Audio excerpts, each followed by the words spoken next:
Hi வணக்கம் மக்களே. Senthilkumar from Kallakurichi. இன்னைக்கு நான் பார்க்க போகிற current affairs news paper analysis June 29 2021 June 29 2021. இன்றைய தேதியில் செய்தித்தாள்களில் வந்திருக்க முக்கியமான news exclusive for any type of competitive examination. So வீடியோக்குள்ளே போகிறதுக்கு முன்னாடி சேனலுக்கு மறக்காம சப்ஸ்கிரைப் பண்ணிடுங்க. அப்போ தான் நான் போடுற ஒவ்வொரு வீடியோ நோட்டிஃபிகேஷன் உங்களால் பார்க்க முடியும். வீடியோ பிடிச்சினா கண்டிப்பாக லைக் பண்ணுங்க, உங்கள் ஃப்ரெண்ட்ஸ் சொல்லி ஷேர் பண்ணுங்க. கீழே இருக்கிற கமெண்ட்ல உங்கள் ஃபீட்பேக் அண்ட் சஜஷன்ஸ் தந்துருங்க. Moving on to the newspaper analysis for June 29, 2021. Here comes the first one. Suresh N. Patel, CVC. Suresh N. Patel, central vigilance கமிஷனராக நியமிக்கப்பட்டுள்ளார். மத்திய ஊழல் தடுப்பு கண்காணிப்பாளராக நியமிக்கப்பட்டுள்ளார். சுரேஷ் என் Patel has been appointed as the Central Vigilance Commissioner acting in the Central Vigilance Commission. மத்திய ஊழல் தடுப்பு பிரிவின் தலைவராக அல்லது ஆணையராக சுரேஷ் என் பட்டேல் என்பவரை நியமித்து ஒன்றிய அரசு உத்தரவிட்டுள்ளது. ஸோ இந்த சென்ட்ரல் விஜிலன்ஸ் கமிஷன் மத்திய ஊழல் தடுப்பு ஆணையம் அப்படிங்கிறது 1964 புதுடெல்லி தலைமையகமாக கொண்டு இயக்கப்பட்டு வருகிறது. ஸோ சிவிசியில் ஒரு தலைவர், அது பேர் கமிஷனர் அல்லது ஹெட்டு இல்லை சேர்மன் இப்படி வேணா சொல்லுவாங்க. அந்த எப்படி சொல்றது, நியூஸ் பேப்பரை பொறுத்து அது மாறுது. அதிகபட்சமாக 2 துணை ஆணையர்கள் இருக்கலாம். அப்படின்னா 2 விஜிலன்ஸ் கமிஷனர்ஸ் இருக்கலாம். விசிஸ் அப்படிங்கிறது இந்த இடத்துல விஜிலன்ஸ் கமிஷனர்ஸ் இருக்கலாம். Head plus at the maximum அதிகபட்சமாக 2 பேர் இருக்கலாம். ஸோ இந்த சிவிசி ஊழல் தடுப்பு ஆணையம் என்பது சந்தானம் குழு பரிந்துரையின்படி அமைக்கப்பட்டது. CVC was established based on the recommendations of Sandhanam Committee on Prevention of Corruption. So ஊழல் தடுப்புக்காக போடப்பட்ட சந்தானம் குழுவின் அறிக்கையின் பரிந்துரைப்படியே மத்திய ஊழல் தடுப்பு ஆணையம் இந்தியாவில் ஏற்படுத்தப்பட்டது, சென்ட்ரல் விஜிலன்ஸ் கமிஷன். ஸோ இப்போ இதுக்கு தலைவராக திரு சுரேஷ் என் பட்டேல் அவர்களை நியமித்து ஒன்றிய அரசு.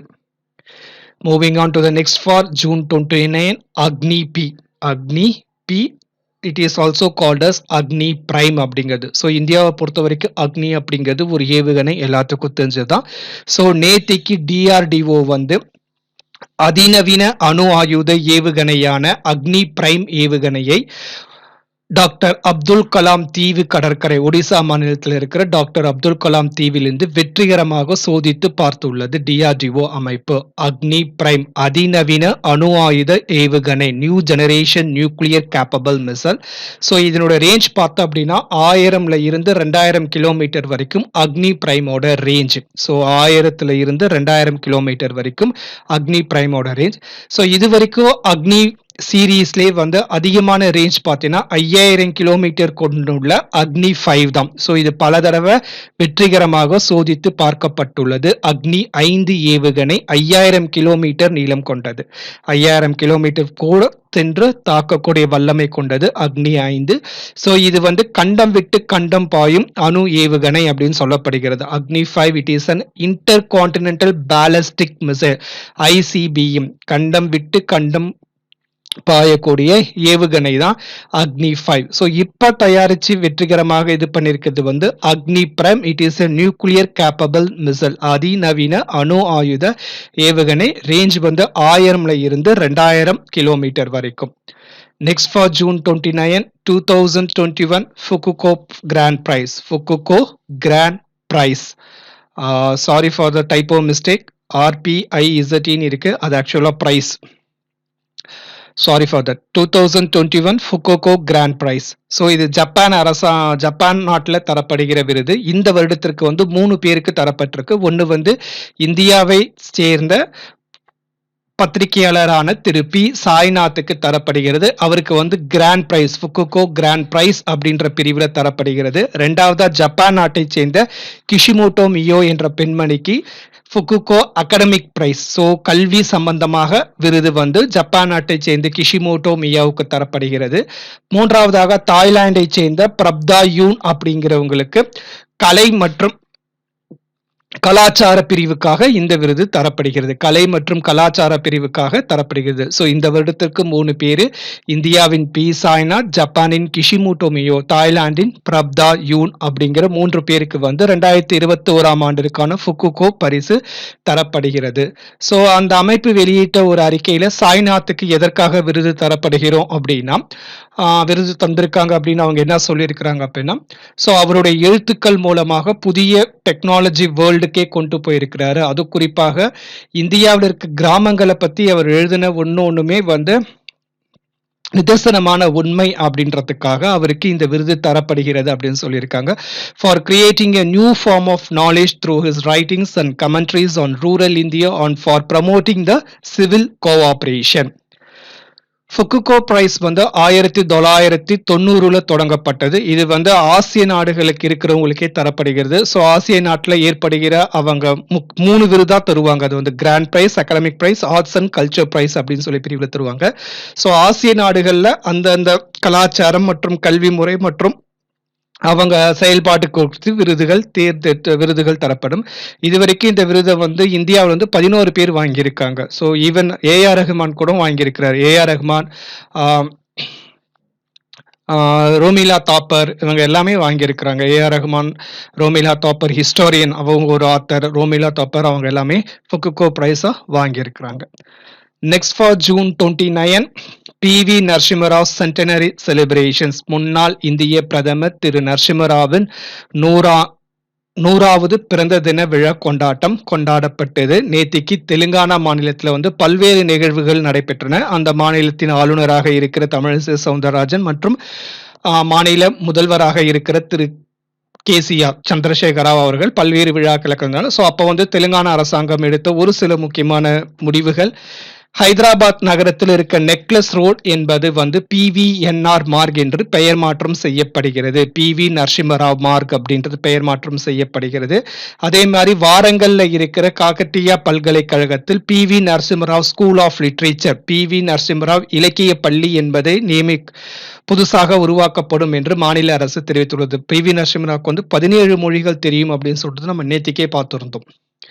PV Narasimha Rao memorial would be established. அவருடைய நினைவகம் அமைக்கப்படும் அப்படின்னு சொல்லப்பட்டிருக்குது. ஸோ PV நரசிம்மராவ் இந்தியாவின் 9வது பிரதமராக இருந்தார் 1991 96 காலகட்டத்தில்.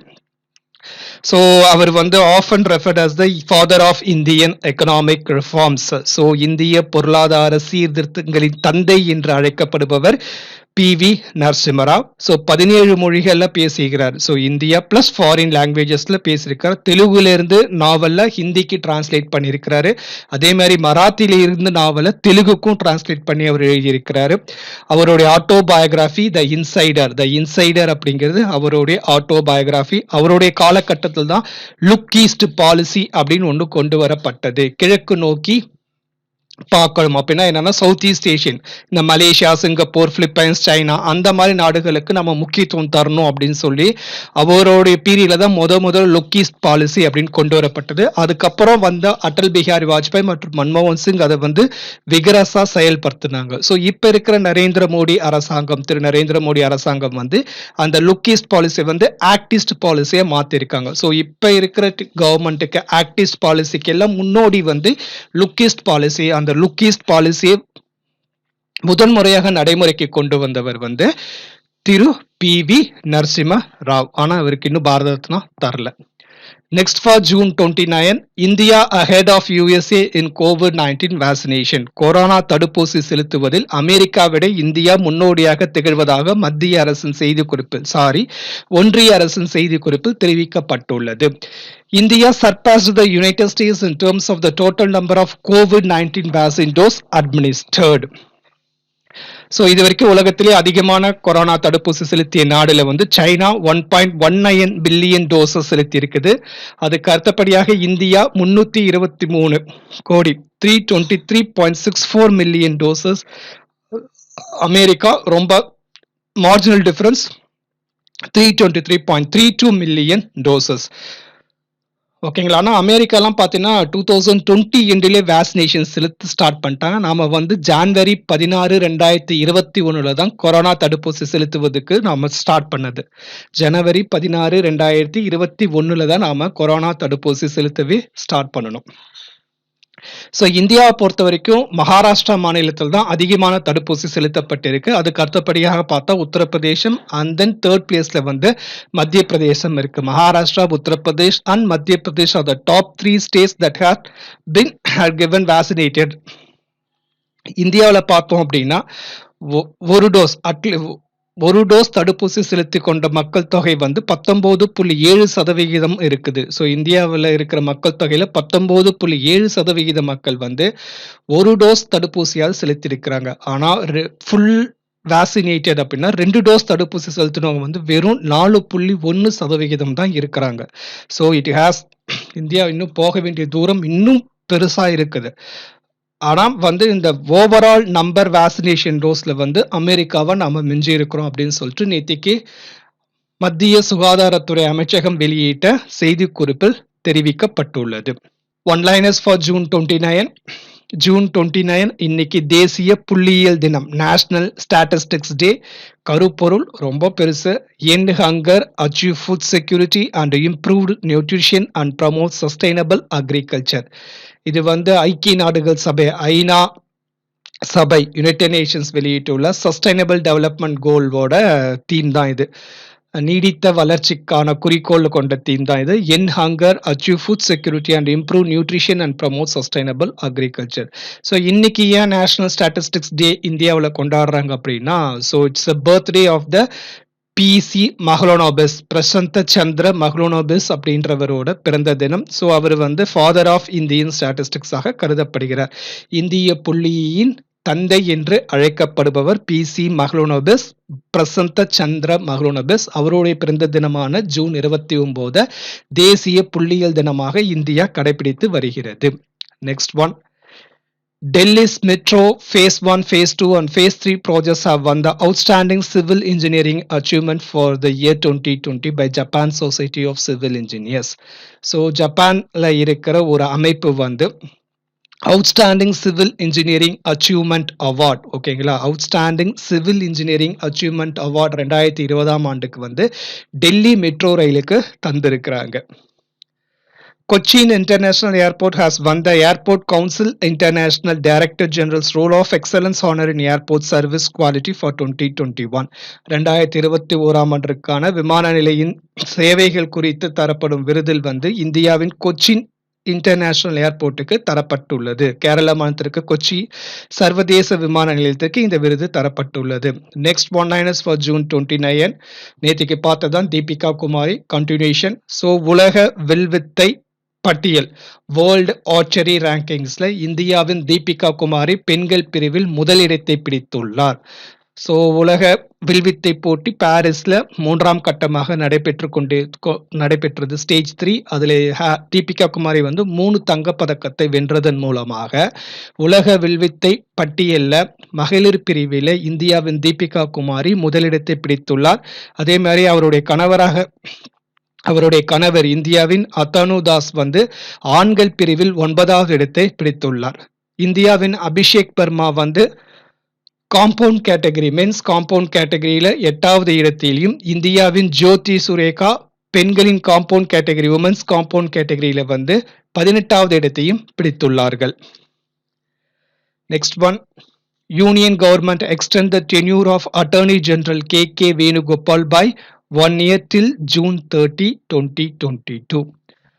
இந்தியாவின் தலைமை வழக்கறிஞர் அட்டர்னி ஜெனரல் அப்படிங்கிறது இந்தியாவின் தலைமை வழக்கறிஞராக இருக்கின்ற திரு வேணுகோபால் அவர்களின் பதவி காலத்தை 1 வருடத்திற்கு நீட்டித்து ஒன்றிய அரசு உத்தரவிட்டுள்ளது. அதன்படி ஜூன் 30, 2022 வரைக்கும் இந்தியாவின் தலைமை வழக்கறிஞராக திரு கே வேணுகோபால் செயல்படுவார். ஸோ திரு கே வேணுகோபால் வந்து இந்தியாவின் 15வது அட்டர்னி ஜெனரலாக இருப்பவர். இந்திய அரசியலமைப்பில் ஆர்டிகிள் 76 சரத்து 76 வந்து அட்டர்னி ஜெனரலை பத்தி சொல்கிறது. மேக்ஸ் வெஸ்டப்பன் நெதர்லாந்து நாட்டைச் சேர்ந்தவர், red bull team.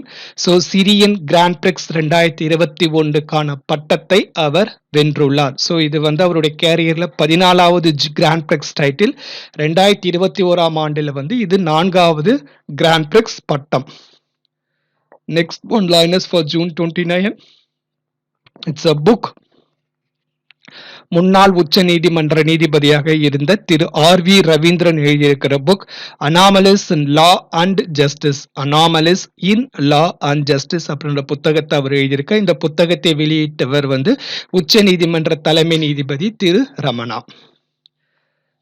Next one, ரஷ்யாவின் எதிர்ப்பையும் மீறி அமெரிக்காவும் உக்ரைனும் பிளாக் சி வந்து கூட்டு கப்பல் படை பயிற்சியில ஈடுபட்டு இருக்கிறாங்க. USA and Ukraine launched a naval joint exercise. So அதுக்கான பேர் வந்து சி பிரீஸ்னு வச்சிருக்காங்க. Exercise sea breeze. USA and Ukraine launched joint naval exercise named exercise sea breeze in the black sea in spite of Russia's opposition. Iraq, Egypt, Jordan hold a tripartite summit. Iraq, Egypt, Jordan ஆகிய 3 நாடுகள் முத்தரப்பு பேச்சுவார்த்தை Iraq தலைநகர் பாக்தாதில் நடைபெற்றது.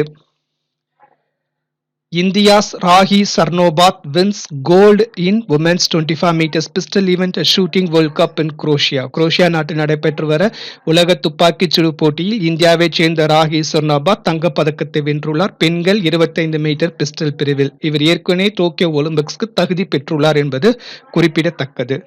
With this, I'm coming to an end for June 29, 2021 current affairs newspaper analysis video. Video பிடிச்சிருந்தா கண்டிப்பா like பண்ணுங்க, உங்க ஃப்ரெண்ட்ஸ்ட்ட சொல்லி ஷேர் பண்ணுங்க. கீழே இருக்கிற கமெண்ட்ல உங்க ஃபீட்பேக் அண்ட் சஜஷன்ஸ் தந்துருங்க. சேனலுக்கு மறக்காம சப்ஸ்கிரைப் பண்ணுங்க, அப்பதான் நான் போடுற ஒவ்வொரு வீடியோ நோட்டிபிகேஷன் உங்களால பார்க்க முடியும். Thank you for watching the video and be safe.